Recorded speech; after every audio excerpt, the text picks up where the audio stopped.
Mesdames, messieurs, bonsoir. On se retrouve aujourd'hui pour une nouvelle vidéo, bien sûr, pour ce petit suivi de ferme au fil des saisons. Nous sommes aujourd'hui sur un travail des sols. On est en train de préparer les sols pour bientôt les semis, voilà. Du coup, il est avec un beau petit NH, avec un outil à l'avant, un outil à l'arrière. On va voir à quoi tout ça sert. Mais avant, on va faire décoller le drone et on va partir pour un petit plan de vue et des petites cinématiques assez sympathiques comme vous l'aimez. Allez, c'est parti!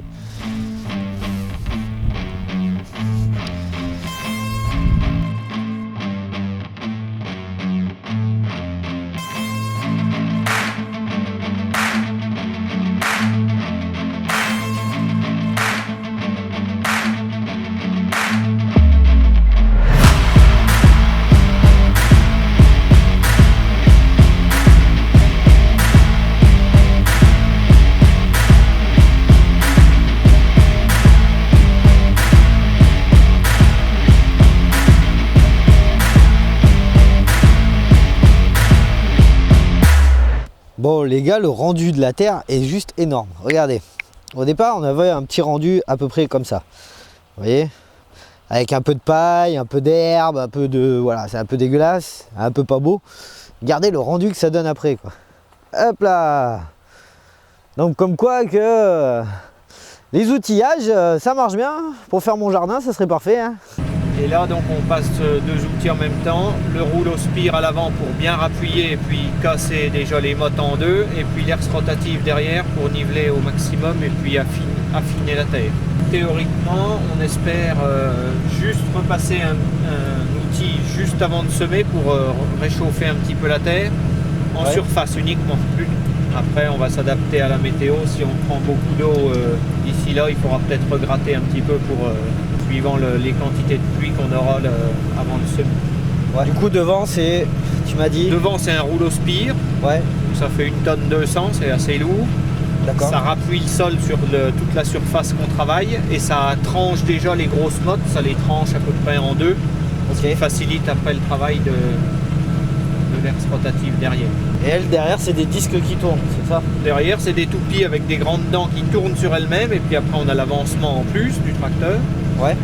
Et donc le fait de tourner, elle tape les mottes de terre et elle les casse. D'accord, ok. On voit, tu vois là, on est sur des très très grosses mottes et puis là, divisé par 10 quoi. Ouais, bah oui.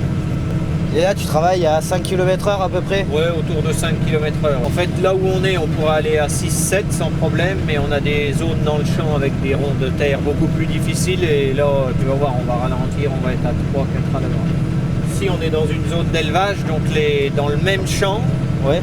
On peut avoir jusqu'à 4 types de terre très très différentes. D'accord. Donc ici, dans celui-là, on a 3 types de terre. On a la terre extrêmement argileuse là. Donc argileuse et acide, qui travaille très très peu, qui est extrêmement dure, toujours humide. Ouais. En bas de la parcelle, on a de la terre argilo-calcaire, donc avec du caillou calcaire dedans. La terre qui se travaille plutôt bien, mais il y a du caillou. Ok. Et puis là d'où on vient au bout du champ, c'est du limon sableux très acide. Ok. Donc c'est ce qui fait qu'ici on n'est pas dans une zone à fort potentiel de rendement en fait. Et c'est pour ça que vous mettez du maïs en fait, c'est ça? Non, après c'est que ça se trouve dans notre assolement, on fait 4 cultures, principalement 4 cultures, donc colza, blé, orge, ouais. Et on fait une culture de printemps qui est le maïs, ouais. Pour diversifier un petit peu les traitements, les produits, etc. D'accord. Là tu peux voir l'outil devant. Oh, on a perdu là la machine. Ouais, elle est partie. Bon.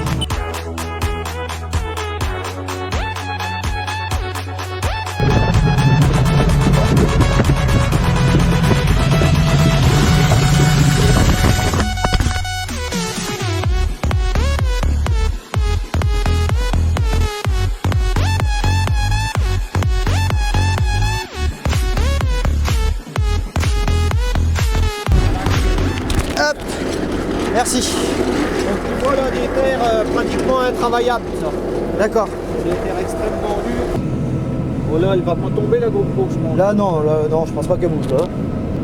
Donc oui, j'étais en train de te dire donc qu'on avait 4 cultures principales, donc ça nous permet d'avoir des cultures d'automne et des cultures de printemps, donc on étale un petit peu le travail dans l'année, puisque c'est pas semé en même temps, les terres sont pas préparées pareil. Et ça nous permet également de varier un petit peu les produits, parce que si on fait que colza, blé orge comme c'était avant, au bout d'un moment les produits, par exemple les désherbants qu'on met ne fonctionnent plus. D'accord. Parce que c'est tous les 3 ans ça revient le même produit et les plantes s'habituent et ça marche plus. On a un deuxième enjeu, nous, c'est de nourrir le troupeau. C'est une grosse partie élevage, donc le maïs là qu'on va semer, il va être entièrement ensilé en fait pour nourrir le troupeau. Du coup ça c'est à quelle saison déjà? L'ensilage, en principe, ça se fait au mois de septembre. Souvent, c'est entre le 15 août et début septembre maintenant. Ça va dépendre de l'été en fait.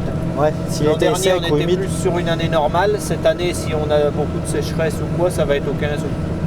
Et ça dépend en fait des conditions climatiques. Nous, ici, le maïs, on le sème fin avril, en principe, suivant la météo. Ouais. Jamais trop avant parce qu'on a toujours des gelées, puis les terres sont froides ici, on est au milieu des bois, donc ça se réchauffe pas très vite, c'est des terres plutôt argileuses dans l'ensemble, donc ça se réchauffe pas très vite, et on se débrouille toujours de semer avant le début de mai, parce que souvent au mois de mai on a des bonnes pluies encore, c'est les dernières pluies qu'on est sûr d'avoir au mois de mai. D'accord. En règle générale. Du coup petit T7 en New Holland, c'est ça? Gros T7, ça c'est notre gros tracteur. C'est le gros de la famille ça? Ouais, c'est le plus gros qu'on a, donc ça fait 200 chevaux tout le temps et 245 à la prise de force. D'accord. Donc là, la herse, elle est animée par le tracteur, donc par une prise de force. Donc on a plusieurs régimes de prise de force. On a 540 tours minute, Ouais. 750 tours minute, 1000 tours minute et 1500 tours minute. Ok. Donc là, une herse rotative comme ça, il faut qu'elle tourne à 1000 tours minute. Donc on a deux possibilités. Soit on se met au régime 1000 tours minute, mais il faut que le tracteur soit gaz à fond. D'accord. Donc là, je me suis mis en 1500 tours et je tourne, tu vois, le tracteur, il est à ouais, 17. peu près à 10 600, 1700 tours. Donc on économise un petit peu de carburant. Après, bon, ce tracteur-là, il est autoguidé, lui, comme on parlait l'autre jour. Donc, ouais, il est en full GPS, quoi. Une ligne au départ, et puis on lui active le GPS à chaque bout de champ, et il fait ses lignes. Ouais, il fait pas les virages tout seul. Si, après le tour du champ, j'ai enregistré une courbe et il fait les. Après, on peut le programmer pour qu'il tourne. Faut enregistrer le tour de la parcelle. Ouais. Et il peut faire son demi-tour au bout tout seul. D'accord. Là, on est dans un cas de figure un peu particulier. Tu as vu, j'ai fait 3 tours autour du champ en premier, où je roule pas. Parce que ça, c'est l'endroit où on tourne tout le temps. Tous les ans, on tourne à cet endroit-là. Et c'était quand j'ai passé le décompacteur, c'était très dur, très gras.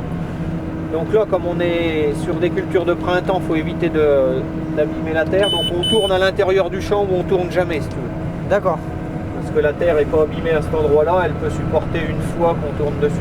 Donc là, j'ai fait 3 tours et quand on aura fini le milieu, je referai 3 autres tours. Donc je fais beaucoup plus large de tours qu'habituellement. Ça perd un petit peu de temps, mais c'est pour éviter de toujours écraser au même endroit l'été. Ah oui, puis ça évite si jamais on prend des... Parce que là, ça fait un mois que ça n'a pas plu presque chez nous. Ouais. C'est pas impossible que ça s'inverse et qu'on soit après à un moment donné un mois sous l'eau. Oui. Aujourd'hui ça va rien voir, mais par contre dans un mois tu reviens tout le tour du champ où on a tourné, tu peux avoir l'eau quasiment en surface parce que la terre est trop tassée. D'accord. Je suppose que niveau calendrier pour les semis c'est pareil, faut pas que ça soit trop humide, je suppose. C'est la météo qui guide, voilà. Nous ici, alors chez nous dans les terres là pas facile, faut qu'on ait au moins une semaine sans pluie avant de faire quoi que ce soit. Donc soit repasser un petit outil superficiel pour réchauffer la surface, tu vois, du sol, parce que le maïs ça aime vraiment la chaleur, donc il faut que le sol soit le plus réchauffé possible. C'est pour ça qu'on sème pas trop tôt. Dans les zones de plaine comme autour de Bourges ou dans le Val de Loire, c'est déjà arrivé qu'ils sèment des maïs toute fin mars. D'accord. Parce qu'il fait beau, le sol est à la bonne température. Alors après, des fois ça marche, des fois pas, parce que suffit que tu aies du gel. Ouais, derrière c'est fini quoi. Parce qu'on a souvent du gel fin avril. Un petit coup de gel, alors c'est pas violent, mais hop, le maïs ça le tue pas, mais ça le ralentit fortement dans sa progression. Il faut que la température du sol soit à 10 degrés. En fait. D'accord. Il faut que le sol, l'idéal, on ne sème pas le maïs avant que la température du sol soit à 10 degrés. D'accord. Et par exemple, tu mets un thermomètre, on le met dans le jardin, parce qu'on vient pas le mettre dans le champ, là où tu le mets derrière la maison dans le jardin. Quand tu vois que c'est à peu près à 10, quand tu vois que ça commence d'être à 6, entre 6 et 7 degrés le sol, et que tu n'as pas de pluie, là on passe un outil superficiel pour on gratouille la surface du sol en fait. D'accord. Et là, tout de suite, en 2-3 jours, ta surface, elle chauffe, elle monte. Parce que des fois, les 4-5 degrés, tu les as jamais pour arriver à 10 degrés. Ouais. Alors là, on y arrive après. Ça permet de réchauffer le sol un peu plus vite. D'accord. Et vous grattez avec quel outil? Souvent, c'est des petits vibros. Donc, c'est des dents à ressort. Ouais. Et on gratte sur 5 cm de profondeur. Idéalement, le maïs, ça se sème à 4 cm de profondeur. Alors après, on varie. Si c'est très humide, des fois, on le met juste au-dessus à 3. Si c'est plutôt sec, on va le mettre à un bon 4 pour qu'il soit plutôt dans la fraîcheur et qu'il se germe. Ok. Etc. Donc on avait mis le jumelage sur le tracteur à l'arrière, je sais pas si tu as vu. On a doublé les roues à l'arrière. Ouais, j'ai vu. Ouais. Donc ça, c'était pour pouvoir passer le décompacteur la semaine dernière. Ça augmente l'adhérence du tracteur. Ouais. Et là, on le laisse puisque ça évite, au lieu d'avoir 4 roues, t'en as 6. Donc c'est pareil, tu t'écrases beaucoup moins le sol. Ouais, le poids est réparti sur beaucoup plus large. Pneumatique, on est à 1,4 kg à l'arrière en pression. Ouais. Et puis 1,2 kg à l'avant. Bon là à l'avant on ne change pas puisqu'on l'a pas jumelé, mais derrière on est passé à 0,8, hein, donc à 800 grammes, moins d'1 kilo. Et le jumelage lui est à 600 grammes, les roues qu'on rajoute. Ok. On les gonfle toujours un peu moins parce que quand tu tournes, ça fait une friction énorme et moins tu es gonflé, plus le pneu peut travailler en fait. Ouais. Bah, ça évite de trop bouffer les gommes quoi. Oui, puis de toute façon ça t'empêche, déjà là on le sent bien, ça handicape pas mal le rayon de braquage, le jumelage, mais ton pneu extérieur est moins gonflé, il a plus de facilité à se tortiller en fait, quand on roule.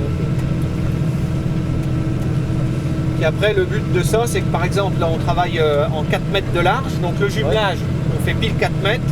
Bon là aujourd'hui on a le rouleau spire devant, mais sinon on a un rouleau tasse avant qui tasse le milieu du tracteur. D'accord. C'est 4 pneus qui sont à l'avant et ça tasse que le milieu. Donc par exemple on s'en sert pour semer du rouleau tasse avant. Ouais. Ça c'est pas un rouleau, c'est un tasse avant à pneus. Et donc ça fait que tes 4 mètres que tu sèmes sont rappuyés dans le rouleau devant. Quoi. Alors que si tu n'as pas de jumelage et que tu as que la place des roues qui est rappuyée. D'accord. Alors là cette année ça s'affine bien parce qu'on a la chance qu'il ait fait un bon temps sec entre le moment où on a passé le décompacteur cet hiver là, et puis l'herse rotative. Donc la terre elle a bien fusé. Mais parfois on est obligé on passe une fois la rotative l'hiver et si c'est que ça arrive que ça fasse que des grosses mottes comme le point, au printemps au lieu de repasser le cultivateur, là on passe un deuxième coup de rotative. D'accord. Toujours dans l'autre sens si tu veux pour encore niveler un peu plus et puis finir d'affiner. C'est pas l'idéal de coup de rotative parce que ça finit par tasser pas mal à force. Moi c'est des outils qui ont des gros rouleaux aussi pour bien appuyer le sol et c'est pas idéal. Une année comme l'an dernier, heureusement qu'on n'avait pas fait ça parce qu'après on a pris énormément de pluie toute l'année. Ouais. Et ça a tassé les sols naturellement. La pluie c'est le meilleur rouleau, il n'y a rien qui tasse plus que l'eau. Bon bah voilà, le champ est préparé, prêt à accueillir les semis de maïs qui arrivera dans environ un mois ou deux. Et du coup, le prochain coup qu'on se retrouve, ça va être pour de l'ensilage d'herbe. Voilà, ça va être assez sympathique, je pense. Donc n'hésitez pas à vous abonner, bien sûr, pour voir plus de vidéos. Et n'hésitez pas à me suivre sur les réseaux. C'est souvent que je pose sur TikTok, Instagram et tout. Donc on se dit à la prochaine Esquizo. Merci d'avoir suivi. Je vous fais des gros bisous. Ciao, bonsoir.